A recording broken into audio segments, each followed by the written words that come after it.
5-6, graphs of other trig functions. So when we say other, we are thinking of the reciprocal. So if we go back to what we already know about, we'll work with just the sine of x and think about what this looks like.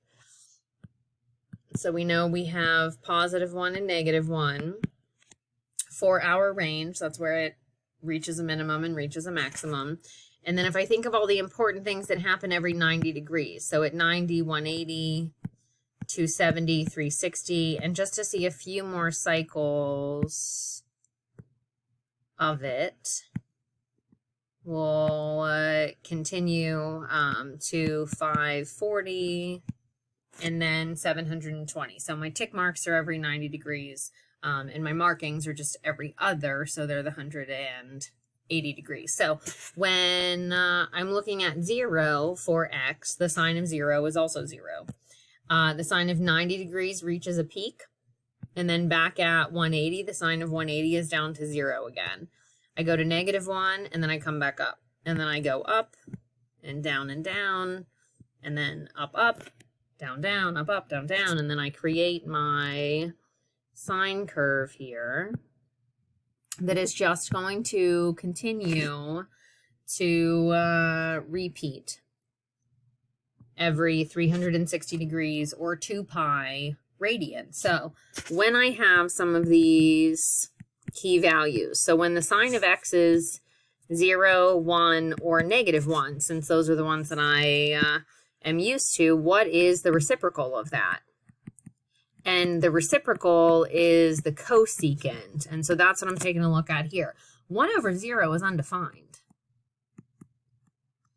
And so everywhere that the sine graph crosses the axis, the cosecant is going to be undefined. So I use my dotted vertical lines to represent that, and the axis would be 1 as well. And then the reciprocal of 1 is just 1, and the reciprocal of -1 is -1. So I know there's a point here, and here, and here, and here, but then that doesn't do me a lot of good when I look at any of the other values. So if I wanted to take a look at some other values, so I know that this graph increases from 0 up to 1. So let's say when the sine of x is equal to 0.2, the reciprocal of that value, which would be 2/10. So if I flip it to 10/2, or if you just take 1 over in your calculator, it's all the way up at 5. And then 0.4, 4/10, if I reciprocate 10/4, is 2.5. So is the value of the sine increases from 0 up until 1. When I take the reciprocal of all of these, I end up with smaller and smaller values. So 1 over a tiny decimal point's a pretty big number, but then as I get closer and closer to 1, it's getting smaller and smaller. If I look at the other side of each of my mins or maxes, the same thing happens. So if I think of where the sine is 0.2, if my reciprocal of that is 5, then here at 0.2, I have a height of 5, and then on the right side of it, I have another height of 5. So this is almost like a little parabola where it becomes symmetric, where on both sides, it's reaching those particular values. And so in my blue, my cosecant is working its way up like this. The same thing happens with the negatives. They just happen to be negative. So if I wanted to put a negative sign on each of these values instead of positives, the same thing is going to happen. And so at -5 and -5, and then all of those values in between. And so it's really working with that fraction idea that I have. Again, I'm looking at the reciprocal.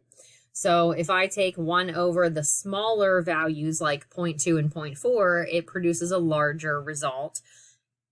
larger than if I would take 1 over the 0.6s or the 0.8s, or think of like 1 divided by 0.99. 0.99 is practically 1, and so the reciprocal of it is just going to be a little bit bigger than 1. Whereas if you look at the reciprocal of 0.01, right after it is above the x-axis, that's going to be 100. So it's going to be really, really, really, really very large. And so each of these reciprocals, it just kind of bounces off for sine and for cosine. So if we take a look at the calculator instead, I set my window for a couple of cycles. So I went to 1080.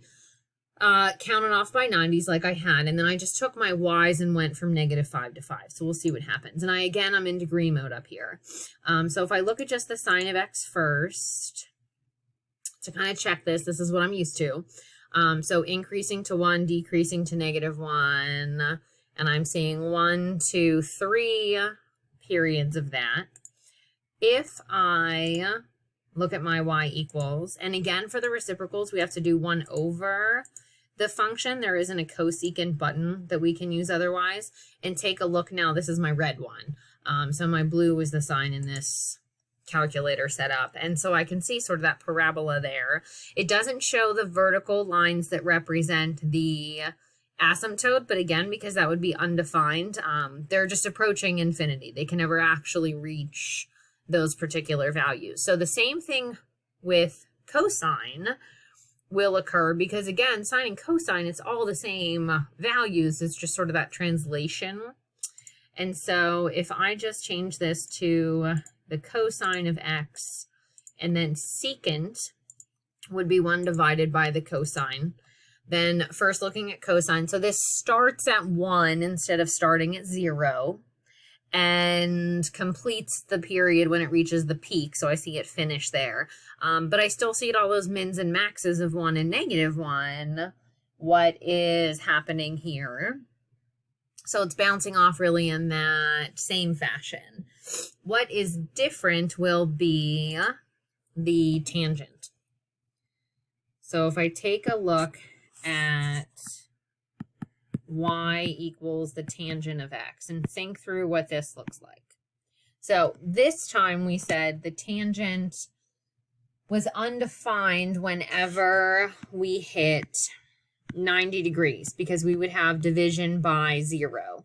And it was 0 instead when it was 0 over 180 at, or I'm sorry, 0 over 1 occurred at 180 and 360. And this also, we have a period with tangent of only 180 degrees instead of needing the full 360 to see everything. So my asymptotes were here at 90, because again, if I think of my unit circle and my points, I have 0, 0, and then 0, I'm sorry, no, I do not. I have 1, 0. And then I have 0, 1. So the tangent would be 1 over 0, which is undefined. And then -1, 0 got me back to 0.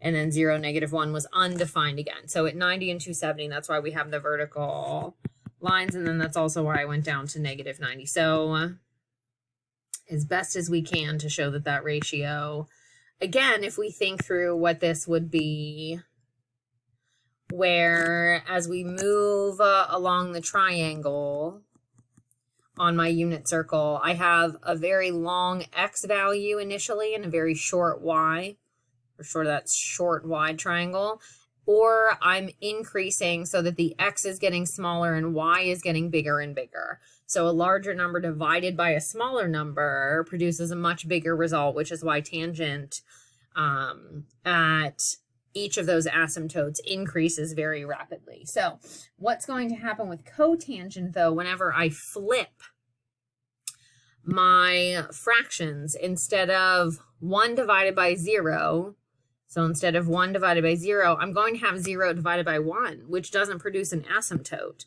But at 180 degrees, I'm going to now have x divided by y. I'm going to have an asymptote here for the cotangent because I'm flipping that fraction over.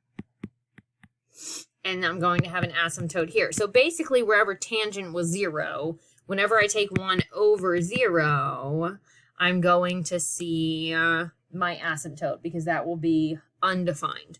And then because of that change in asymptote, the same switch happens where at 90 and 270, now instead of dividing by 0, it is 0 divided by the 1 or negative 1. And so for that particular value, it's going to be 0. If we think of the 45 degree increments, because we know at 45 degrees we had the square root of 2 over 2, the tangent was 1. It's going to stay 1 at 45 degrees. But if I move into the second quadrant here, which would have been the 135 degrees. So if this was 45 degrees and this is my 135, if I'm looking at my unit circle, that's actually at negative 1. So the cotangent not only switches where my asymptotes are, but it's almost like it has a negative slope now. So if I think in terms of my approaches, this time if I'm working left on my graph towards negative infinity, it's actually increasing. And if I'm going right, it's going to be decreasing instead. So these guys kind of crisscross back and forth. And we can take a look at these on the calculator as well. So I'm going to go to my window, because I don't need this to be quite as big. Change that to 720. And backtrack to negative 90. Just to get started. I'm going to make my y's a little bit bigger so that I can see that increase. And look at the tangent of x. And then 1 divided by the tangent of x. And so here's my tangent, kind of again that it's increasing throughout. So almost like that positive slope. And think of where those asymptotes are, even though it's not showing it. Couple of periods there, and then my cotangent. Because the asymptotes shifted, it's switching that direction for where we have positive and negative values, and we see this kind of fun crisscross pattern between them. And cosine, what we were used to, they're reciprocals. So sine, the reciprocal is the cosecant. And for cosine, the reciprocal is the secant. And so they sort of bounce off of one another. And then for tangent and cotangent, they have this intersecting pattern. So screenshots of this will be available, as well as a picture from our textbook on page 566, which instead of pairing them together with their reciprocals, shows each of the 6 graphs very cleanly, all on their own axes.